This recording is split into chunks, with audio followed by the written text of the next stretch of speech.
लोकमान्य टिळक यांचे पंतू आणि केसरीचे विश्वस्त संपादक डॉक्टर दीपक टिळक यांचे 16 जुलै रोजी निधन झाले। राज्याचे उपमुख्यमंत्री एकनाथ शिंदे यांनी टिळकवाडा येथे टिळक कुटुंबियांची भेट घेऊन त्यांचे सांत्वन केले। यावेळी स्वर्गीय दीपक टिळक यांच्या प्रतिमेस त्यांनी पुष्पहार अर्पण करून श्रद्धांजली अर्पण केली आहे।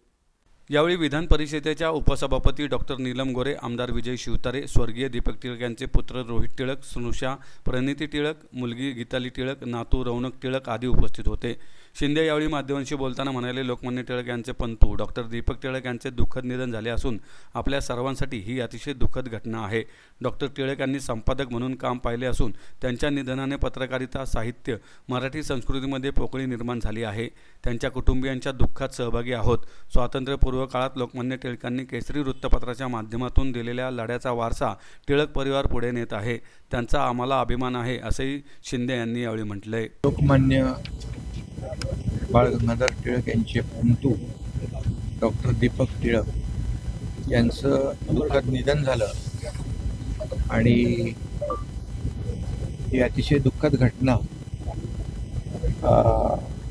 आमच्या सर्वांसाठीच आहे आणि त्यांच्या दुःखामध्ये आम्ही सहभागी आहोत।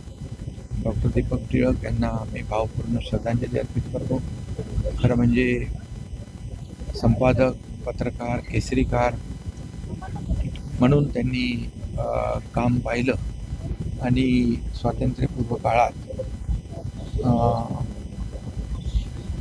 लोकमान्य बाळ गंगाधर टिळक यांनी केसरी खरं म्हणजे स्वातंत्र्यासाठी लढला, तोच वारसा टिळक परिवार पुढे नेतोय याचा अभिमान आम्हाला आहे आणि म्हणून रोहित टिळक आणि त्यांच्या परिवाराला मी भेटण्यासाठी आलो।